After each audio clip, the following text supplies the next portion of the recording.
In today's video, I'm going to teach you how to create a small business invoice.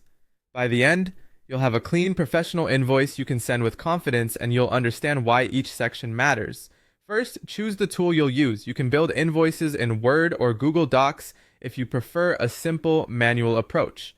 If you want automatic math, Excel or Google Sheets are great. There are free invoicing tools like Wave, PayPal Invoicing, or Canva, and full accounting platforms such as QuickBooks or Xero. If you're just starting out, Google Docs or Sheets works perfectly. Grab a clean template and customize it. At the top, add your business information as a header. Include your business name, an optional logo for a professional look, your name, your business address, and a reliable email and phone number. Keep the branding consistent with your website or social profiles so clients recognize you immediately. Below that, add your client's details. Include the client's name, their company if applicable, and an address or email. Make sure this matches what appears on your contract or purchase order to avoid delays.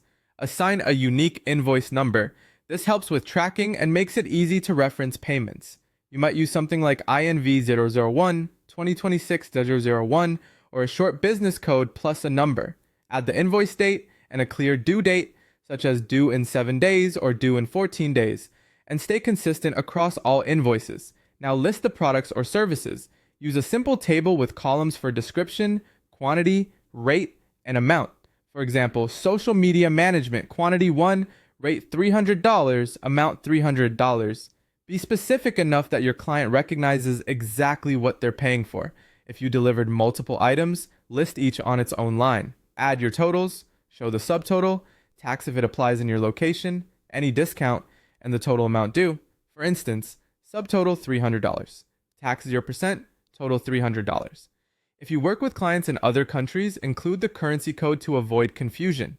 Provide payment details so the client knows how to pay you. Share options like bank transfer, PayPal, Wise, or Gcash and state the payment deadline. If you want the invoice number referenced on the transfer, say so here, include a short note or terms section. A simple thank you is always nice. Add a late payment policy and refund policy in clear, friendly language.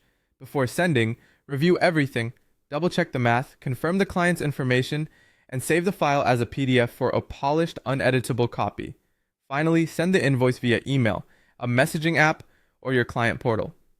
A helpful subject line is invoice now INV001, your business name. That's it, you're ready to get paid.